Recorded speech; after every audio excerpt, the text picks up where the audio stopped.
নমস্কার বন্ধুরা, মাই স্পেসের তরফ থেকে আবার নতুন একটা ভিডিও নিয়ে তোমাদের সামনে হাজির হয়েছি। এবার কিন্তু চাকরির প্রার্থীর উদ্দেশ্যে ভিডিও নয়, এবার ভিডিও করতে চলেছি দশম শ্রেণীর বন্ধুদের জন্য। যে সকল বন্ধুরা দশম শ্রেণীতে প্রথম উঠেছো, তাদের স্কুলে যে দ্বিতীয় পার্বিক পরীক্ষা হবে, সেই দ্বিতীয় পার্বিক পরীক্ষার একটা কবিতা মধু কবি মানে মাইকেল মধুসূদন দত্তের লেখা, সেই কবিতাটা হলো অভিষেক। সেই কবিতার পুঙ্খানুপুঙ্খ লাইন আমি তোমাদের সামনে বিস্তারিতভাবে আলোচনা করব। যদি ভিডিওটা ভালো লেগে থাকে তাহলে লাইক করো, আর যদি চ্যানেলে নতুন হয়ে থাকো তাহলে সাবস্ক্রাইব করো এবং পাশে থাকা বেল আইকনটা প্রেস করে দিও, যাতে মাই স্পেসের তরফ থেকে কোনো ভিডিও আসা মুহূর্তে সবার আগে তোমার ফোনে নোটিফিকেশন চলে আসে। তাই দেরি না করে শুরু করছি আজকের ক্লাস। কবিতা অভিষেক, কবিতাটা মনোযোগ সহকারে দেখো এবং ভালো লাগলে আবারও বললাম এটা লাইক করো। দেখো, অভিষেক কবিতা আমাদের অভিষেক। এই অভিষেক শব্দের মানে কি? কোনো একজন ব্যক্তি একটা মহৎ কাজের জন্য যখন তাকে বিশেষ সম্মানে সম্মানিত করা হয়, তখন তাকে বলা হয় যে অভিষেক হচ্ছে।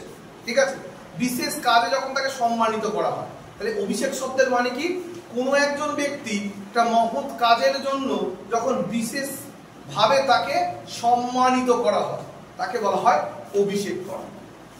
এই অভিষেক কবিতাটা লিখেছেন মাইকেল মধুসূদন দত্ত। আমি অল্প বিস্তর এই মধুসূদন দত্ত সম্পর্কে একটু বলবো। যতটুকু জানার দরকার বন্ধুরা ততটুকুই জানাবো। বেশি জেনে ভিডিও বড় করে আমার লাভ নেই, তোমাদেরও লাভ নেই। তাই যতটুকু জানার ততটুকু আমি তোমাদেরকে বলবো। এই মাইকেল মধুসূদন দত্তর অভিষেক কবিতাটা মেঘনাদ বধ কাব্যের প্রথম স্বর্গ, পরীক্ষায় কোশ্চেন আসে, মেঘনাদ বধ কাব্যের প্রথম স্বর্গ থেকে নেওয়া হয়েছে এই অভিষেক কবিতাটা। এই কবিতাটা লিখেছেন কে? মাইকেল মধুসূদন দত্ত। এই মধুসূদন দত্ত জন্মগ্রহণ করেন 1824 সালে এবং পৃথিবী ছেড়ে, আমাদের ছেড়ে, গোটা ভারতবর্ষ মানুষজনদের ছেড়ে বেরিয়ে যান কত সাল? 1873। বাবা ছিলেন রাজনারায়ণ দত্ত, মা ছিলেন জাহ্নবী দেবী। তাদের একটা মাত্র সন্তান ছিলেন এই মধুসূদন দত্ত। এই মধুসূদন দত্তের ছদ্মনাম ছিলেন, ছদ্মনাম কি? Timothy pen poem. তোমাদের পরীক্ষায় বা চাকরির যেসব পরীক্ষার্থীরা পরীক্ষা দেয় সেখানে প্রশ্ন আসে যে টিমোথি পেন পোয়েম কার ছদ্মনাম? মাইকেল মধুসূদন দত্ত। এবার কবিতাটা সম্পর্কে আমি আসছি। প্রথম লাইন কি বলছে? কনক আসন ত্যাজি বীরেন্দ্র কেশরী ইন্দ্রজিৎ। সোনার আসন ত্যাগ করে ইন্দ্রজিৎ উঠে দাঁড়ালেন। এইবার এই কবিতাটা শুরু করলাম, তার আগে এই কবিতাটা শুরু হয়েছে একটা মাঝপথ থেকে। তার আগের পূর্ব ঘটনা তোমাদের একটু বলি। এই কবিতাটা শুরু করার আগের ঘটনা তোমাদের একটু শুনতে হবে, নাহলে কবিতাটা সম্পর্কে বুঝবে না। ইন্দ্রজিৎ তার স্ত্রী প্রমীলাকে নিয়ে প্রমোদ কাননে মত্ত লঙ্কার রাজ্য ছেড়ে। ইন্দ্রজিৎকে রাবণের বীর শ্রেষ্ঠ পুত্র, রাবণ রাজার বীর শ্রেষ্ঠ পুত্র হচ্ছে ইন্দ্রজিৎ, আর একজন ছিলেন বীরবাহু। তা ইন্দ্রজিৎ লঙ্কা ছেড়ে তার স্ত্রী প্রমীলাকে নিয়ে একটা জায়গায় প্রমোদ কাননে মত্ত হয়ে আছে। তা হঠাৎ লঙ্কা রাজ্যে এসে রামচন্দ্র তার ভাই বীরবাহুকে হত্যা করে দেয়। ঠিক আছে, ইন্দ্রজিতের অনুপস্থিতিতে। এই অবস্থা দাঁড়িয়ে লঙ্কার অবস্থা খুব চরম পরিণতি সৃষ্টি হয়। রাবণ রাজা যুদ্ধের জন্য সাজে এমন জায়গা, এমন সময় দাঁড়িয়ে তখন সেই দেবী লক্ষ্মীকে, সমুদ্রের দেবতা সেই দেবী লক্ষ্মী প্রভাসা রাক্ষসী সেজে। প্রভাসা রাক্ষসীটা কে? ইন্দ্রজিতের ধাত্রীমাতা। ধাত্রীমাতা মানে কি? যে ছোটবেলায় লালন পালন করে, সেই ধাত্রীমাতা সেজে কোথায় আসে? তিনি প্রমোদ কাননে যেখানে ইন্দ্রজিৎ আছে সেইখানে বলতে আসে, এই সংবাদ শোনাতে আসে। এরপর থেকে কবিতাটা শুরু হয়েছে। আশা করি তোমরা কবিতার পূর্ব কথাটা বুঝতে পেরেছো, কিসের জন্য ধাত্রীমাতা ইন্দ্রজিতের কাছে গেছিল। তারপর থেকে লাইন শুরু, এই কবিতাটা শুরু। দেখো কি বলছে। কনক আসন ত্যাজি বীরেন্দ্র কেশরী, যখন ধাত্রী মাতাকে দেখলেন কোথায়, সেই প্রমোদ কারণে ইন্দ্রজিৎ তার সোনার আসন ছেড়ে উঠে দাঁড়ালেন। উঠে দাঁড়িয়ে কি করলেন, প্রণমিয়া ধাত্রীর চরণে মায়ের পায়ে নমস্কার করলেন। করার পরে কি করলেন, কি হইলা হেতু মাত গতি তব আচ ভবনে, মাকে বলছেন, মা কি মনে করে আজকে তুমি এই ভবনে এসেছো। কহ দাসে লঙ্কার কুশল, লঙ্কার অবস্থা কেমন মাকে জিজ্ঞাসা করছে কে, ইন্দ্রজিৎ। তখন মা এই কথাটা একটু সাইডে সরিয়ে রেখে কি করলেন দেখো, শির চুম্বি ছদ্মবেশী অম্বুরাশি সুতা উত্তরিলা। অঙ্কুরাশি মানে কি, সমুদ্র, সুতা মানে কি, মেয়ে। তখন লক্ষ্মী ওই ধাত্রী মাতার ছদ্মবেশ ধারণ করে এসেছে। এই ধাত্রী মা সন্তানের মাথায় চুম্বন দিয়ে বলছে, হায় পুত্র কি আর কহিব কনক লঙ্কার দশা। তখন পুত্রকে বলছে, লঙ্কার দশা সম্পর্কে তোমাকে আর কি বলবো। ঘোরতর রণে হত প্রিয় ভাই তব বীরবাহু বলি, রামচন্দ্রের সাথে যুদ্ধে তোমার প্রিয় ভাই বীরবাহু বলি হয়েছে, মানে হত্যা হয়েছে। তার শোকে মহাশোকী রাক্ষসাধিপতি, তার শোকে শোকাক্রান্ত হয়ে পড়েছে কে, রাক্ষস বংশের রাজা রাবণ। সসৈন্য সাজেন আজি যুধিতে আপনি, যুদ্ধে যাওয়ার জন্য সৈন্যবাহিনী নিয়ে একটা প্রস্তুতি পর্ব চালাচ্ছে। জিজ্ঞাসিলা মহাবাহু বিস্ময় মানিয়া, ধাত্রীমাতার কাছ থেকে এই কথা শুনিয়ে ইন্দ্রজিৎ প্রথমত বিশ্বাস করতে চাইছে না। কি কহিলা ভগবতী, কি বলছো ভগবতী মা, কে বধিল কবে প্রিয়ানুজ। প্রিয়ানুজ মান শব্দের মানে হচ্ছে বীরবাহুকে বলেছে। বীরবাহু মানে ইন্দ্রজিতের আরেকটা ভাই। কে আমার ভাইকে হত্যা করলো, নিশারণে সংহারিনু আমি রঘুবরে, আমি রাত্রিকালীন যুদ্ধে রামচন্দ্রকে হত্যা করেছি। সেই হত্যাটা কেমন ভাবে করেছি, পরের লাইনে কবি বলছে, খণ্ড খণ্ড করিয়া কাটিনু বরিশি প্রচন্ড স্বর বৈরী দলে, তীর দিয়ে খণ্ড খণ্ড করে তার দেহটাকে খণ্ড খণ্ড করে কেটে ফেলেছি। তবে বারতা, এ অদ্ভুত বারতা, জননী কোথায় পাইলে তুমি এই অদ্ভুত খবর, এই অদ্ভুত কথা তুমি কোথা থেকে পেলে মা। শীঘ্র কহ দাসে, তাড়াতাড়ি বলো, তাড়াতাড়ি বলো। রত্নাকর রত্নোত্তমা ইন্দিরা সুন্দরী উত্তরিলা। রত্নাকর মানে কি, যার, রত্নাকর মানে হচ্ছে রত্নের ভান্ডার, আর রত্নোত্তমা মানে কি, যে রত্নের মতন সুন্দর, মানে সোনার মতন উজ্জ্বল। পিসিচন্দ্র জুয়েলার্সে কাঁচ, রাস্তার পিসিচন্দ্র জুয়েলার্স দিয়ে পাশ দিয়ে যখন কেটে যায়, কাঁচ ঘেরা জানলার ওপারে যে সুন্দর চকমক করা কানেরটা ঝোলে, সে যেমন উজ্জ্বল লাগে সেই রকমই উজ্জ্বল ছিলেন কে, ইন্দিরা সুন্দরী। হায় পুত্র মায়াবী মানুষ সীতাপতি তব স্বরে মরিলা বাঁচিল। তো সীতার স্বামী মা, সীতার স্বামী বাবা ও তো মায়াবী মানুষ, ওর তো মৃত্যু নেই। যাও তুমি তাড়াতাড়ি যাও, তুমি তাড়াতাড়ি যাও। রক্ষ রক্ষকুল মান এ কাল সমরে রক্ষ চূড়ামণি। প্রথম রক্ষ মানে হচ্ছে রক্ষা করা, আর পরের রক্ষপুর মানে হচ্ছে রাক্ষস বংশকে বুঝিয়েছে। তুমি রক্ষা করো রাক্ষস বংশকে, এই রাক্ষস বংশের যে মান সম্মান হারিয়েছে সেই মান সম্মান তুমি ফিরিয়ে আনতে পারবে। তখন কি করলো, এই কথাটা শুনে ইন্দ্রজিৎ বা আগেকার দিনে রাজা মহারাজারা যখন কোনো আনন্দে আত্মহারা থাকতেন তখন সিংহাসনে বসতেন, এবং সিংহাসনে বসে যখন থাকতেন তার গলায় একটা রজনীগন্ধার মালা দেয়া হতো। এখনো তুমি দেখবে, ধরো কোনো একজন সেলিব্রিটি আমাদের কোনো ফাংশন বা রক্তদান শিবির থেকে শুরু করে এসেছে, তখন তার গলায় রজনীগন্ধার মালা দেওয়া হয়, ফুল দিয়ে সংবর্ধনা জানানো হয়। তাই একটা দিনে গলায় রজনীগন্ধার মালা পরিয়ে দেওয়া হতো। এবং রাজা মহারাজাদের যে কানের পড়তো দেখি মিষ্টির দোকানে কিনতে পাওয়া যায় যে গুজিয়া ট্যাপা মতন, ওই রকম দেখতে কানের পড়তো, আর হাতে মেয়েদের মতন মোটা একটা বালা পড়তো। তখন এই কথাটা শুনে ইন্দ্রজিৎ কি করছে ওরা শুনবো। ছিড়িয়া কুসুম দাম রোষে মহাবলী মেঘনাথ, এই রাগ সহ্য করতে না পেরে গলা থেকে সেই ফুলের মালাটা ছিঁড়ে নিচে ফেলে দিল, ফেলাইয়া কনক বলায় দূরে। কান থেকে সেই গুজিয়ার মতন ট্যাপা মতন সোনার কানেরটা খুলে ফেলে দিল।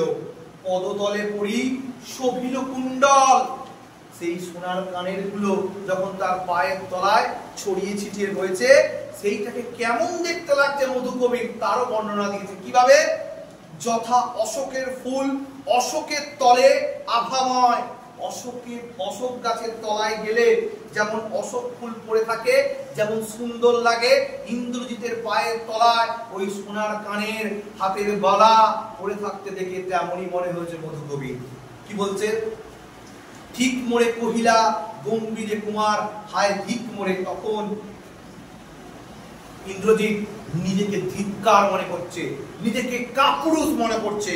বৈরী দল বেড়ে স্বর্ণ লঙ্কা, বৈরী দল মানে হচ্ছে শত্রু দল, এসে স্বর্ণ লঙ্কাকে ধ্বংস করছে, আর হেতা আমি বামা দল মাঝে, আর আমি বামা দলের মধ্যে রয়েছি, ঠিক আছে, সখা সখীদের মধ্যে রয়েছি, আমি আনন্দে আত্মহারা হয়ে রয়েছি। এ কি সাজে আমারে দশানন্তজ, আমি ইন্দ্রজিৎ, এ কি আমার করা সাজে? আমি তো 10 মুন্ডু যার মানে সেই রাবণের বীর শ্রেষ্ঠ ছেলে আমি, এ কাজ কি আমার করা সাজে? আনরক তড়া করি খোঁচাবো এই অপবাদ বধিরিপু বলে। যাও তাড়াতাড়ি রক্তটা নিয়ে আসো, এই মান এই সম্মান আমি, এই মান সম্মান আমি ফিরিয়ে আনবো আমাদের রাক্ষস বংশের, আমি খোঁজাবো এই অপবাদ, তাড়াতাড়ি রথকে নিয়ে আসো। কি বলছেন? সাজিলা রথীন্দ্র বীর আবরণে, সে বীরের মতন সাজলো। মধুকবি সাজটাকে আবার দুভাবে তুলনা করেছে। কে বীরের মতন সাজলো? ইন্দ্রজিৎ। কিসের জন্য? রামচন্দ্রকে হত্যা করতে যাওয়ার জন্য বীরের মতন সাজলো। এই সাজটাকেও মধুকবি আবার দুরকম ভাবে তুলনা করেছে। কি কি রকম ভাবে? একরকম কি বলছে? কিংবা হৈমবতী সুত যথা নাসিকে তারকে মহাসুর, হৈমবতীর ছেলে অর্থাৎ কার্তিক যখন তারকাসুরকে বধ করতে গিয়েছিল, সে যে সাজটা সেজেছিল ঠিক তেমন মনে হয়েছে মধুকবির ইন্দ্রজিৎকে। আবার আরেক রকম মনে হয়েছে। কিরকম? কিংবা যথা বিহন্নলারূপী কিরীটি বিরাট পুত্র সহ উদ্ধারিতে গোধন সাজিলে সুর সমীবৃক্ষ মূলে। বলছে এটা একটা মহাভারত থেকে নেওয়া লাইন। কি বলছে? একবার অর্জুন বিরাট রাজার দরবারে বহুদিন ছদ্মবেশ ধারণ করেছিলেন। সে যে ছদ্মবেশ ধারণ করেছিলেন, বিরাট রাজার দরবারে অর্জুন ছদ্মবেশ ধারণ করেছিলেন বেশ কিছুদিন। তিনি যে ছদ্মবেশটা ধারণ করেছিলেন, সেই ছদ্মবেশটা কেমন ছিল? না ছিল মেয়ে, না ছিল ছেলে, মানে ছেলে মেয়ের মিক্সিং, মানে হিজড়ে। তা কিন্তু যখন সেই বিরাট রাজার ছেলে যখন গোধান উদ্ধার করতে গিয়েছিল, তখন সে নারীর পোশাক মানে ওই বিহন্নর পোশাক পরিত্যাগ করে বীরের মতন সেজেছিল তার ছেলের সাথে যাওয়ার জন্য। সেই রকমও মনে হয়েছে মধুকবির ইন্দ্রজিৎকে দেখে। দুরকম মনে হয়েছে। কার্তিক যখন তারকাসুরকে বধ করতে গেছিল তখন যেভাবে সেজেছিল সেরকম মনে হয়েছে, আর অর্জুন যখন বিরাট রাজার পুত্রের সঙ্গে গোধন উদ্ধার করতে গেছিল যেমন সাজ সেজেছিল তেমন তার মনে হচ্ছে। তাহলে দুরকম মনে হচ্ছে। পড়া লাইন, মেঘবর্ণ রথ চক্র বিজলির ছটা, মেঘের মতো দেখতে রথ, সেই রথের চাকা থেকে বেরোচ্ছে বিদ্যুৎ, ধ্বজ ইন্দ্রচাপরূপী, সেই রথের চাকা যেন রামধনুর মতন দেখাচ্ছে। সরি, সেই রথে যে পতাকাটা উঠছে, সেই পতাকাটা কেমন উঠছে? দেখতে মনে হচ্ছে রামধনুর মতো। তুরঙ্গম বেগে আশুবতী, ঘোড়ার মতন ছুটছে সেই রথ। রথে চড়ে বীর চূড়ামণি বীর দর্পে, সেই রথে চড়ে বসলো কে? বীরের মতো দর্প করে মেঘনাথ। হেনকালে প্রমিলা ইন্দিরা সুন্দরী ধরপতি করযুগ। হায় রে যেমতি হেমলতা আলিঙ্গয়ে তরুকুলেশ্বরে। এমন সময় প্রমীলা সুন্দরী দুহাত জড়িয়ে ধরলো। কেমন ভাবে মনে হচ্ছে? যখন হেমলতা বা স্বর্ণলতা বড় বড় গাছকে জড়িয়ে ধরে রাখে, ঠিক তেমনই ভাবে ইন্দ্রজিতের স্ত্রী প্রমীলা তার স্বামী ইন্দ্রজিৎকে জড়িয়ে ধরে রেখেছে। কহিলা কাঁদিয়া ধ্বনি কোথা প্রাণ সখে রাখিয়ে দাসেরে কহ চলিয়া আপনি। ইন্দ্রজিতের স্ত্রী কেঁদে কেঁদে ইন্দ্রজিৎকে বলছে, হায় প্রাণনাথ, তোমার এই দাসীকে রেখে কোথায় চলে যাচ্ছ? কেমন করে প্রাণ তোমার বিহরে এ অভাগী, তুমি চলে গেলে আমি কেমন করে বাঁচবো? হায় নাথ গহন কাননে ব্রততি বাঁধিলে সাধে করি পথ। হায় স্বামী গভীর জঙ্গলে, যেমন তখন স্বামীকে বলছে গভীর জঙ্গলে লতা পাতা যেরকম হাতির পায়ে পেঁচিয়ে থাকে, ঠিক যদিও সেই লতা পাতার ভালোবাসায় সাড়া না দিয়ে হাতি চলে যায়। ঠিক আছে, বলছে হায় নাথ গ্রহণ কাননে ব্রততি বাঁধিলে সাধে করি পথ। হায় স্বামী গভীর জঙ্গলে লতা পাতা যেমন হাতির পাটাকে জড়িয়ে ধরে, যদি তার রঙ্গ রসে মতো না দিয়া মাতঙ্গ যায় চলি। যদিও সেই লতা পাতার ভালোবাসায় সাড়া না দিয়ে হাতি কিন্তু চলে যায়, তবু তারে রাখে পদাশ্রয়ে যুথনাথ। তবুও হাতি রাজা তো সে নিজের পায়ে লতা পাতাকে থাম দেয়। তবে কেন তুমি গুণনিধি তেজ কিঙ্কেরিরে আজি, তবে কেন এই দাসীকে ছেড়ে তুমি আজকে চলে যাচ্ছ? হাসি উত্তরিলা মেঘনাথ, ইন্দ্রজিৎ জিতি তুমি সতী, বেঁধেছে সে দৃঢ় বাঁধে, কে পারে খুলিতে সে বাঁধে। ইন্দ্রজিৎ তখন হেসে বলছে, তুমি আমার ভালোবাসার বন্ধনে, যে ভালোবাসার বন্ধনে বেঁধেছো, সেই ভালোবাসার বন্ধন থেকে কেউ আমাকে তোমার থেকে আলাদা করতে পারবে না। তড়াই আমি আসিব ফিরিয়া কল্যাণ, তাড়াতাড়ি আমি ফিরে চলে আসবো তোমার কল্যাণে। সমরে মাঝি তোমার কল্যাণে রাখবো, তাড়াতাড়ি আমি রামচন্দ্রকে হত্যা করে তোমার কল্যাণে আমি তোমার কাছে ফিরে আসবো। বিদায় দেবে দেহ বিধুমুখী। বিধুমুখী মানে কি? চাঁদের মতন দেখতে তার বউকে বলা হয়েছে, তাই তো? চাঁদের মতন দেখতে তার বউকে বলেছে কি? যে বিধুমুখী। তাহলে বিদায় দাও এবার চন্দ্রমুখী তুমি আমায়। উঠিল পবন পথে ঘোরতর রবে রথবর। কি বলছে? বাতাসের রাস্তায় সেই রথ যেন উড়ে চলে গেল। কার রথ? ইন্দ্রজিৎ সেই রথে করে উড়িল পবন পথে ঘোরতর রবে রথবর। ইন্দ্রজিৎ রথ করে পবন পথে হুস করে উড়ে চলে গেল। ঐন্য পাখা বিস্তারিয়া যেন উড়িয়া মৈনাক শৈল অম্বর উজলি। সে যেন সোনার পাখা বিস্তার করে মৈনাক পাহাড় হয়ে উড়ে চলে গেল আকাশ উজ্জ্বল করে। তাহলে কেমন ভাবে গেল?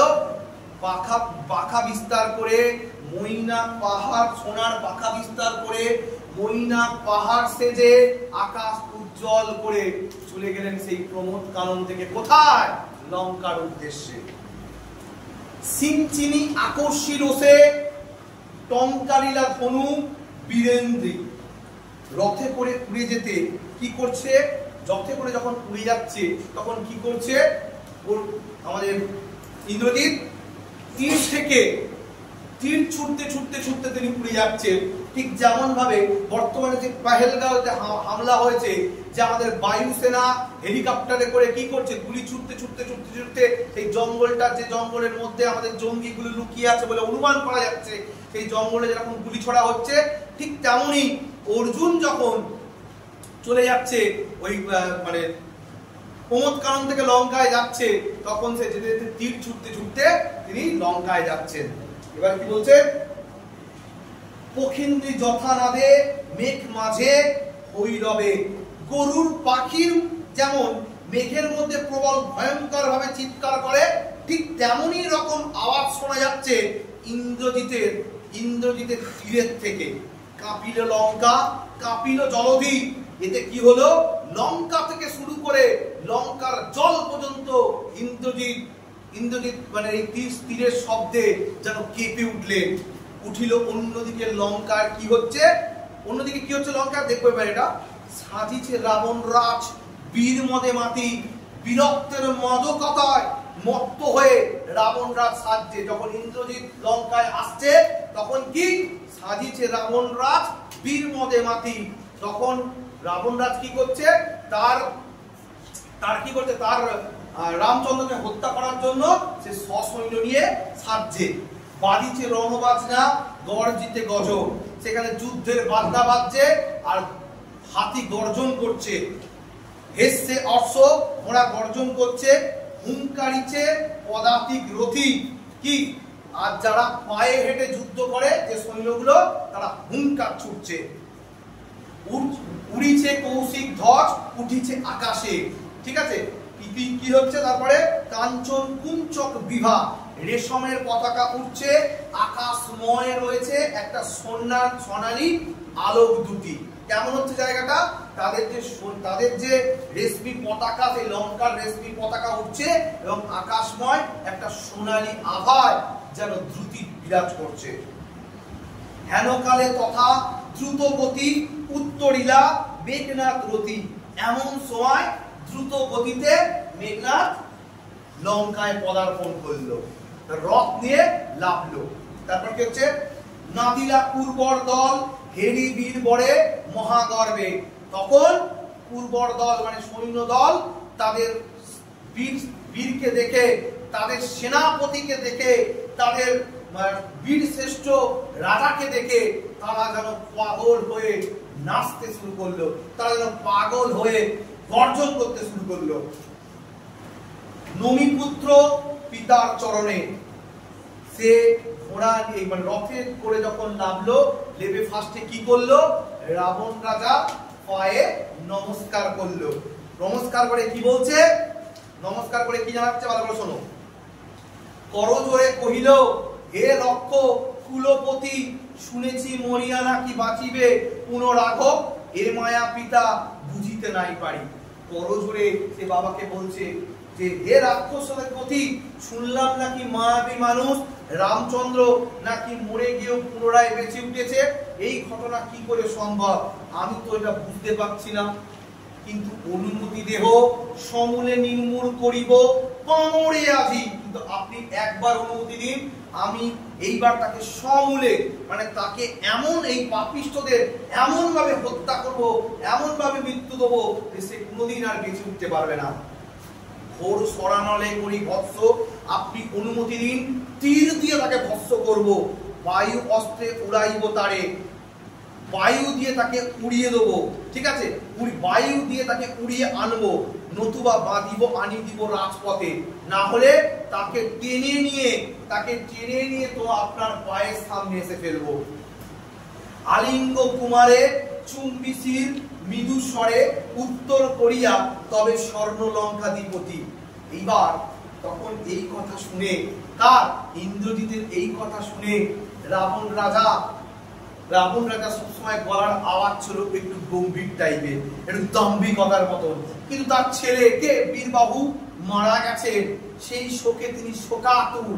তার সেই শোকাতুর অবস্থায় তার গলার আওয়াজ কেমন, তার গলার আওয়াজ এমন হয়ে গেছে যে তার গলা থেকে যেন সেই গম্ভীর আওয়াজ বেরোচ্ছে না, একটা মৃদু কণ্ঠে তিনি তার ইন্দ্রজিতের এই কথাগুলো শুনে তাকে আলিঙ্গন করে কপালে চুমু দিয়ে বলছে কি, রাক্ষসকুল শেখর তুমি বৎস, তুমি রাক্ষসকুল ভরসা, তুমি রাক্ষস বংশের একমাত্র বেঁচে থাকা সন্তান, একমাত্র তুমি বীর শ্রেষ্ঠ রাজা, তুমি রাক্ষস বংশকে তুমি রক্ষা করবে, তোমাকে এই যুদ্ধে আমি পাঠাতে রাজি নয়। একাল সমরে নাহি চাহে প্রাণ মম পাঠাইতে তোমায় বারংবার, আমার ইচ্ছা করে না বারবার তোমাকে যুদ্ধে পাঠাতে, না জানি কবে তোমাকে রামচন্দ্র তোমাকেও বীরবাহুর মতন হত্যা করে দেবে, তখন লঙ্কায় আমি চলে যাওয়ার পর পরবর্তী প্রদীপ জ্বালানোর মতন কেউ থাকবে না। হায় বিধি বাম মমপতি, কি ভাগ্য বিধাতা আমার প্রতি সহায় নয়। তখন রাবণ বলছে যে ভাগ্য বিধাতাও আমার প্রতি সহায় নয়। কেন সহায় নয়, কি হয়েছে তার, কে কবে শুনেছে পুত্র ভাসে শিলা জলে, কোনোদিন শুনেছো যে একটা পাথর কোনোদিন পুকুরের জলে ভেসে থাকতে পারে? তুমি কোনোদিন শুনেছো? কিন্তু বাস্তবে সম্ভব হয়েছে। কিভাবে? যে বীর হনুমানরা রামচন্দ্রকে লঙ্কায় আসার জন্য নদীতে পাথর পেতে দিয়েছে, সেই পাথরের উপর দিয়ে রামচন্দ্র এসছে কোথায়? লঙ্কায় হত্যা করার জন্য। তাকে, তার ছেলে বীরবাহুকে হত্যা করার জন্য। তাহলে সেই পাথরগুলো জলের মধ্যে কি করে বেঁচে থাকলো? ঈশ্বর সত্যিই আমার প্রতি সহায় না, সবই যেন ঈশ্বরের করুণ কৃপা। সেই করুণ কৃপায় পাথরগুলো যেন জলের মধ্যে ভেসেছিল। আবার কি বলছে? কে কবে শুনেছো লোক মরি পুনর্বাঁচে? কোনোদিন শুনেছো কোনো মানুষ মরে গিয়েও সে আবার পুনরায় বেঁচে ফেরে? রামচন্দ্রের ক্ষেত্রে সেটাই হয়েছে। এমন মায়াবী মানুষ, এমনই ঈশ্বর প্রদত্ত তার শক্তি, তাকে সে মরে যাওয়ার পরও আবার পুনরায় বেঁচে ফিরে এসেছে। উত্তরীলা বীর দর্পে অসুরারি রিপু। অসুরারি রিপু মানে কি? দেবতার শত্রুকে বলা হয় অসুরারি রিপু। এই দেবতাদের শত্রুটা কে? এই রাক্ষস বংশের রাজারা, মানে রাবণ, ইন্দ্রজিৎ, সৈন্যবাহিনীরা। তখন বীর দর্পে ইন্দ্রজিৎ উত্তর দিচ্ছে, কি ছাড় সে নয় তারে ওরাও আপনি রাজেন্দ্র। কি একটা তুচ্ছ মানুষের জন্য তুমি নিজেকে ভয় পাচ্ছ, নিজেকে গুটিয়ে নিচ্ছ। থাকিতে দাসো যদি যাও রণে তুমি এ কলঙ্ক পিত বুঝিবে জগতে। তখন তার বাবাকে বলছে, তুমি একটা তুচ্ছ মানুষ হয়ে, তুমি লঙ্কার রাজা হয়ে তুমি একটা তুচ্ছ মানুষকে ভয় পাচ্ছ, ঠিক আছে? তখন কি বলছে ইন্দ্রজিৎ তখন কি বলছে যে থাকিতে দাস যদি যাও রণে তুমি এ কলঙ্ক পিত বুঝিবে জগতে। তোমার একটা শক্ত সামর্থ্য ছেলে ইন্দ্রজিৎ থাকা সত্ত্বেও তুমি যদি এই তুচ্ছ মায়াবী মানুষটাকে মারতে যাও, তাহলে অন্য রাজারা শুনলে আমাকে নিয়ে ঠাট্টা করবে, আমাকে নিয়ে ভাববে যে ইন্দ্রজিৎ নামেই একটা বীরশ্রেষ্ঠ রাজা, সামান্য একটা মানুষকে মারতে তার বয়স্ক বৃদ্ধ বাবাটাকে পাঠিয়েছিল। তখন কি বলছে শোনো। তখন বলছে, হাসিবে মেঘবাহন রুষিবেন দেব অগ্নি। এই কথা শুনলে মেঘের দেবতা ইন্দ্র হাসবেন, দেবরাজ ও অগ্নি রুষ্ট হবেন। দুইবার আমি হারানোর রাগ হবে। আমি দুবার রামচন্দ্রকে হারিয়েছি, আর একবার পিত দেহ আজ্ঞা মোড়ে দেখিব এবার বীর বাঁচে কি ওষুধে। আর একবার সুযোগ তুমি আমায় দাও, ওই রামচন্দ্রকে এমন ভাবে মৃত্যুদণ্ড দেবো যে কোনো ওষুধ তাকে সারাতে পারবে না, কোনো জিনিস তাকে, কোনো ঈশ্বরের ক্ষমতা নেই তাকে পুনরায় জন্ম দিতে পারবে। কহিলা রাক্ষস দ্বিপতি কুম্ভকর্ণ বলি, ভাই মমতার আমি জাগানু অকালে, ভয়ে হায় দেহ তার দেখো সিন্ধু তীরে ভূপতিত গিরিসিংহ কিংবা তরু যথা বজ্রাঘাতে। তখন রাবণ বলছে, আমার একজন ভাই ছিলেন, নাম হচ্ছে কুম্ভকর্ণ। তার বৈশিষ্ট্য হচ্ছে তিনি 6 মাস ঘুমোতেন আর 6 মাস জেগে থাকছেন। যখন সে 6 মাস তার ঘুমন্ত পিরিয়ড চলছে, তখন তাকে আমি ঘুম থেকে তুলে রামচন্দ্রের সাথে যুদ্ধে পাঠিয়েছিলাম। তখন কি হয়েছে? রামচন্দ্র তাকে হত্যা করে দিয়েছে। তার দেহ দেখো সিন্ধু তীরে পতিত রয়েছে। সেই তাকে দেখতে কেমন লাগছে? যেমন আকাশ থেকে বজ্রাঘাত করলে গাছটা যেরকম ঘুরিয়ে যায়, ঠিক তেমনই ভাবে কুম্ভকর্ণকে রামচন্দ্র মেরে সিন্ধু জলে শুইয়ে দিয়েছে। তখন কি বলছে? তবে যদি একান্ত সময়ে ইচ্ছা তব বৎস আগে ইষ্ট দেবে। যদি তোমার একান্তই ইচ্ছা হয় তুমি যাবে, তবে তার আগে তুমি ইষ্টদেবকে পূজিত করে যাও, ইষ্টদেবকে রুষ্ট করে যাও, তার আশীর্বাদ নিয়ে যাও। তাহলে তুমি আর যুদ্ধে হারবে না, বা যুদ্ধে তুমি জয়ী হয়ে আসবে, এবং যুদ্ধে যে কাজের জন্য তুমি যাচ্ছ এই কাজটা তোমার সফল হবে। নিকম্বিলা যাজ্ঞ সাঙ্গ করি বীরমণি। নিকম্বিলা যজ্ঞটাও তুমি যজ্ঞ গিয়ে শেষ করে নাও। এই কথা বলার পর তারপর কি বলছে রাবণ রাজা? সেনাপতি পদে আমি বরিনি তোমারে। তখন তাকে, আমার যে কবিতার নামকরণটা হয়েছিল অভিষেক, আমি বলেছিলাম কোনো একজন ব্যক্তিকে কোনো মহৎ কাজের জন্য বিশেষ সম্মানে একটা ভূষিত করা হয়, ঠিক তেমনই ইন্দ্রজিৎকে রাবণ তাকে কি করলো? তার বাবা রাবণ কি করলো, তাকে সেনাপতি পদে আসীন করলো, মানে তাকে অভিষেক ঘটালো সেনাপতি পদে। দেখো অস্তাচল দীননাথ এবে প্রভাতে জুঝিও বৎস রাঘবের সাথে। তবে এখন যুদ্ধে যাওয়ার কোনো দরকার নেই, এখন সূর্য মামা যুদ্ধে বসেছে, কালকে মানে সকালে প্রভাতে তুমি যুদ্ধে বেরিয়ে যেও। এহে এতএক কহিয়া রাজা যথাবিধি লহে গঙ্গোদক অভিষেক করিলা কুমারে। তখন কি করলো, এই কথা বলে আমাদের ইন্দ্রজিৎকে নানা বিধি নিয়ম করে তাকে সেনাপতির পোশাক পরিধান করিয়ে গঙ্গা জল দিয়ে স্নান করিয়ে তাকে সেনাপতির পদে আসীন করিল। এই ছিল আমাদের কবিতাটা। আশা করি তোমাদের খুব ভালো লেগেছে। যদি ভালো না লাগে তাহলে লাইক করো না, যদি ভালো লেগে থাকে তাহলে একটা লাইক করো, আর কমেন্ট সেকশনে জানিও তোমার কেমন লাগলো আমার এই আলোচনাটা। দেখা হচ্ছে পরের ভিডিওতে। ততক্ষণ সবাই ভালো থেকো, সুখে থেকো, নমস্কার।